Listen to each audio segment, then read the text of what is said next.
transversalité. Oui, on aimerait de temps en temps, on aimerait qu'ils aient ça, mais ça c'est dur. C'est dur parce qu'ils disent, mais quand on essaie, c'est très dur.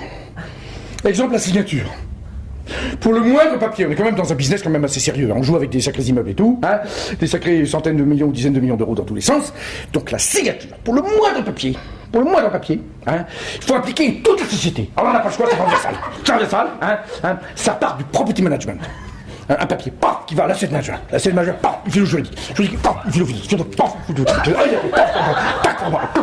et moi, le truc, on dit, il y a plein de trucs comme ça, tout ça, j'ai bougé, ils abusent, Pour engager un robinet, faut une dizaine de signatures.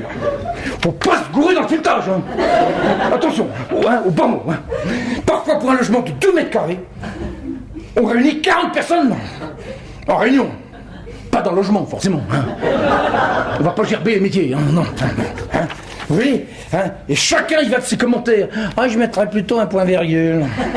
Moi, je mettrais plutôt un point. Moi, j'en mettrais 2. Et c'est parti, mon appui, ça part dans tous les sens. Alors, du coup, il y en a qui ont compris la combine.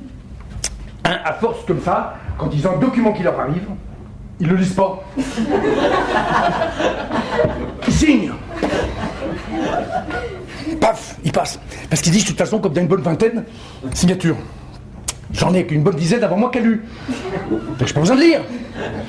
C'est pas des cons, j'ai super confiance en eux. Donc je viens. Le mec d'après, il reçoit le truc. Il y a une bonne dizaine avant.